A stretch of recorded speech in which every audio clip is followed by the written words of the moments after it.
Hello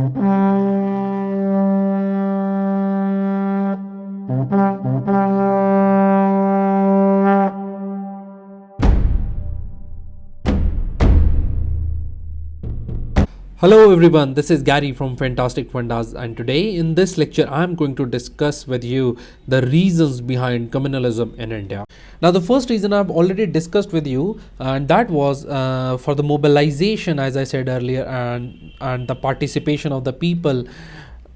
There were to be new ideas to be developed, new processes were to be there. For example, the spirit of nationalism was to grow, and then cultural linguistic identity was to grow.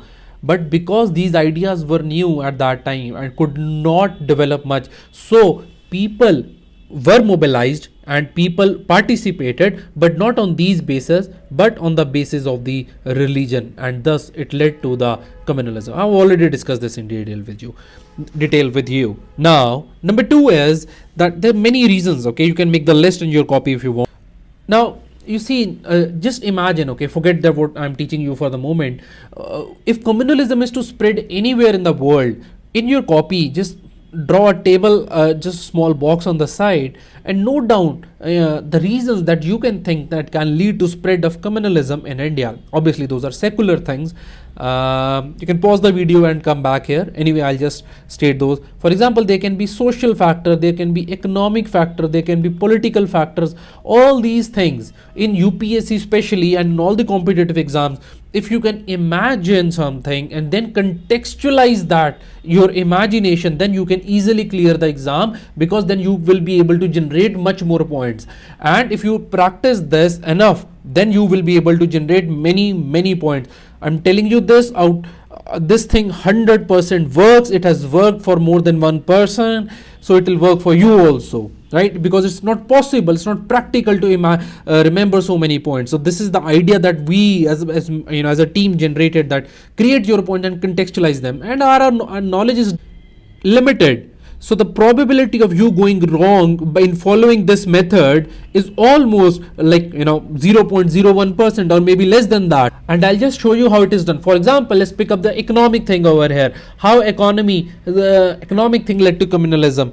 It happened that Britishers were exploiting India, right? So Britishers were when Britishers exploited India, what happened? Our economy got ruined. Our economy suffered, and when our economy suffered, there was no industrial development and there was no agricultural growth. At that time, majority population dependent on agriculture. Now, no industry, no agriculture. Most of the people were involved in some kind of national movement, but some people, now this led to economic stagnation. The economic stagnation, there was no economic growth. Now what you see, there is a quotation that hungry armies cannot fight a war. The same way over here, hungry people could not have fought the war against the Britishers. This is a war only, sort of a war. In fact, it's a war. Now, when there is economic stagnation, there is intense competition among the people, because everyone wants to have the largest part of the whole economy. They wanted the largest pie, largest share.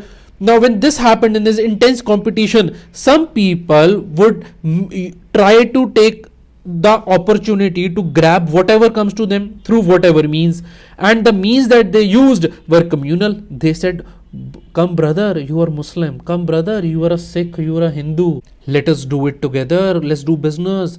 Now you see what is happening. If you recall, those stages of communalism that I talked about in the beginning of the lecture are not those being fulfilled. On the basis of religion, I'm asking somebody, am I not mixing religion to economy, whereas economy has nothing to do with the religion?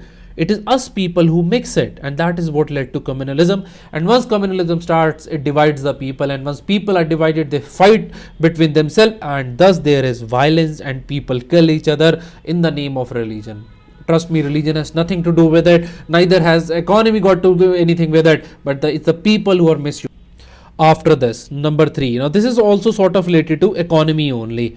An important aspect of economy is employment. You see, I'm telling you, you just think of the basic social, economic, political, and then you break the topic, you open the topic layer wise, like the layers of onion. You open layer by layer, and you'll have so many points. And then say in this economy, what happened? Employment. Think of any aspect of economy. I'll tell you. I'll link that with this topic of community. Obviously, you cannot be foolish when you talk about economy. You have to be sensible. Now, when it comes to employment, what happened? There was a rise in education at that time. And when you have education, what happens? You look for a job. And there are no jobs. Why? Because there is no industry or no agriculture. I've already told you. So what happens in this? People start looking for jobs on the basis of religion. He says, come my Hindu friend, let me give you a job. I will not give this job to Sikh. And Sikh says, come my Sikh friend, I will not give this job to Hindu friend. This is how it is going on. You see, and come my Muslim friend, something like this. They must be, I'm just visualizing, right? I'm just trying to create a dialogue between them at that time, right? Something like this must have happened. So employment led to education, led to demand for jobs, and there are no jobs. And when there are no jobs, people are frustrated and people are angry because they want food to eat, which comes through money, which you earn through the jobs. And when you get nothing, finally what do? You hold the hand of communalism in the name of religion. Did religion tell you to divide people? Did religion tell you to seek job on the basis of religion? Who did that? It is the communalist doing that. Religion has nothing to do with it. But this was worse because of this reason, education, employment conundrum, rural youth also got involved in communalism. This was the worst because India was essentially rural India at that time. Urban areas only recently increased that 30 to 33%. But at that time it wasn't like that. And it was not just the poor people. Even the middle class, which was very small in size at that time, even they were involved in communalism, but not to the extent as it was happening in others. Now let's talk about other reason. Let me change the color for sake of visibility. Number 5 reason is because the reason for the spread of communalism is the wrong interpretation. Wrong interpretation. What do you mean? Wrong interpretation of the facts was given. It's a new trend you will observe these days also. What is it? The social tension was there. Like there are two people. Okay, I'll give you a very simple example. There are two people. One is Mr. Rich, one is Mr. Poor. Now this rich guy is a Hindu and this poor guy is a Muslim. And what happened? This rich guy is a landlord. Most of the landlords were Hindu at that time. So what these guys did, rich guy exploited the poor guy. And what people started saying, Hindu exploited Muslim, whereas this had nothing to do with a Hindu exploiting Muslim. Religion is a personal matter. Over here, it was the rich person, a landlord exploiting a peasant. It was not a rich person not a Hindu exploiting a Muslim, but communist people for their personal benefit. What they started doing, they said, oh, look at these in the name of in the name of religion, they would say Hindus are exploiting Muslims, but that is not the truth. And same was other way. Where there was a rich Muslim landlord, what he would do, he would exploit. And when he exploited, he did not just exploit Hindus, right, or here only the Muslims. Here he exploited the Hindus or Muslims. They exploited both. So you see, it's the rich exploit the poor Hindu and Muslim. So you see what is happening. It is the rich person exploiting the poor. Over here also, Hindu landlords would exploit poor Muslim, poor Hindu. It had nothing to do with religion, but then fanatics would say this is exploitation in the name of religion. But that is away from the truth. Now you understand for yourself what is happening. Now you might say that these landlords who were majorly Hindus, they became landlords at the expense of Muslims, that they were given land because they were Hindus. No, it's again a myth created by a lot of people. You see, these rich landlords who got the land, it was because of the political system that existed before that.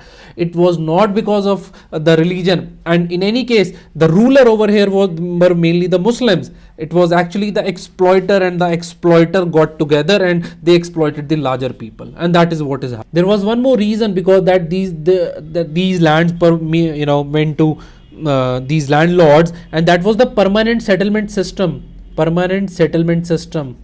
This system over here of 1793. And that reminds me, in one of the videos there is an error. Okay, there is a very typographical error that the permanent settlement system, I have written that it's in 1973. Come on guys, it's obvious, it's 1793. I mean, I've got so many messages. Yeah, I understand, I appreciate that you let me know the errors, and I also like to improve, but come on man, that's okay. Let's stop that. I'm clarifying it for all times to come. Permanent settlement system of 1793, right? Now, permanent settlement system, it also strengthened the trend by eliminating on a large scale both Hindu and Muslim zamindar families.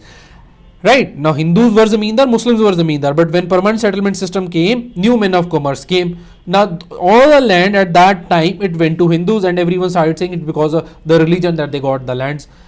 Tell me one thing, who got this permanent settlement system? Hindus got it or Muslims got it? None of them. It was the Britishers who got it.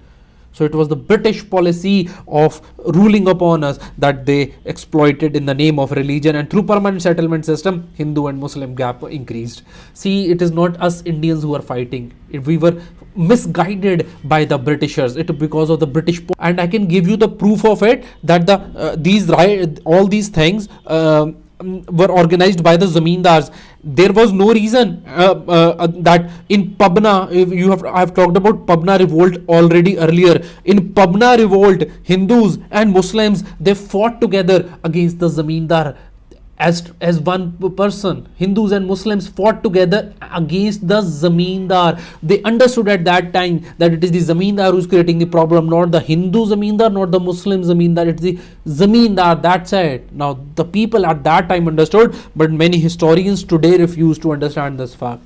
Okay, so these were the few broader reasons of why communalism was spreading in India. Now it is the British policy. So now logically, next thing that I would like to talk to you now is that how Britishers caused so many communalists and trend in India, how they spread the communalism.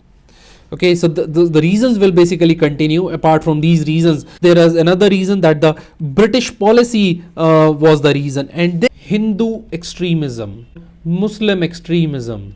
There was extremism by people of other religions as well, but it was at a very, very small level. The major problem was here only. So I will be mainly confining to these two extremism, the Hindu and the Muslim, and of course the policy of the British, how British has created the whole problem.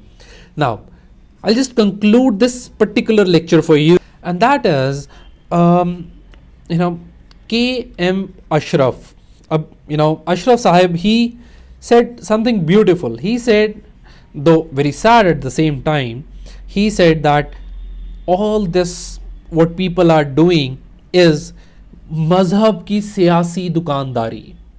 Okay, he said this in his own words, so I'll just translate that for you. He said this is a political trade in religion. Political trade of religion is happening.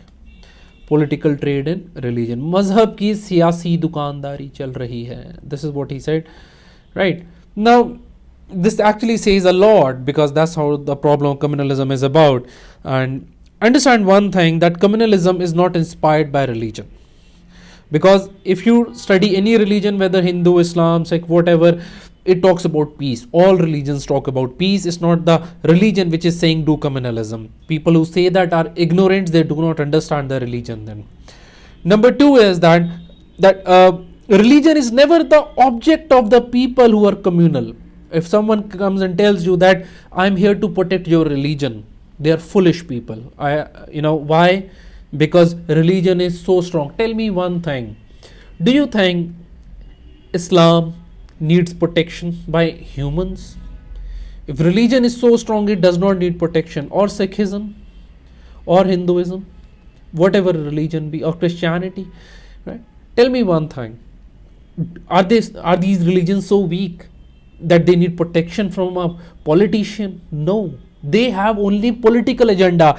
That is why communalism is wrong. The religion itself is such a strong institution, it does not need protection from anyone.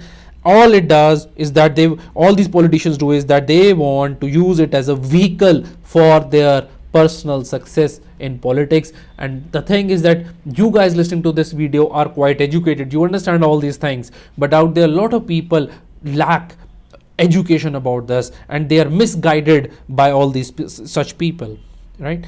Now, the religion, of course, is not a factor in the spread of communalism, but there is one important factor in the spread of communalism, and that is the religiosity. Okay, now what is religiosity? It is the intense emotional commitment to the matters of religion. So what it is intense emotional attachment, commitment to matters of religion, and people behave like as if nothing works except for their religion. They refuse to do that, and in fact then they start mixing their personal life, which is of their religion, right, with their public life, which is their profession, plus their public life. Now when these two things get mixed up, there is always communalism. A lesson for all of us from this lecture is just this one: do not be rash when you follow your religion. Be logical, right? Follow the best practices. All religions have best practices. Understand before you follow them. Blindly following anything will be harmful. That's my personal opinion. Rest is up to you as you want. So that will be the conclusion for today's lecture. And before you go, have you done your part? Because I did my part by recording this video, but have you done yours? I hope that you do share this video with others, and let us spread the message. Let us spread what history has to teach. Everywhere you see the debates are so ignorant about religion, let other people know that what exactly is communalism, how they are going wrong. If you can help me in this mission, right, by sharing it with the others. And then if you like this video, please do click on the like button, and then you can always subscribe to us for getting all these videos in your email box by clicking over here on this button. And lastly, if anyone is offended, I'll just say that again: please be more rational, be more logical about it. I will be sharing all the things factually. Do not get trapped in the words of the politicians of these communal people. Just be neutral to things. Learn from the religion. It does not teach hatred. How communalism is a synonym for hatred, right?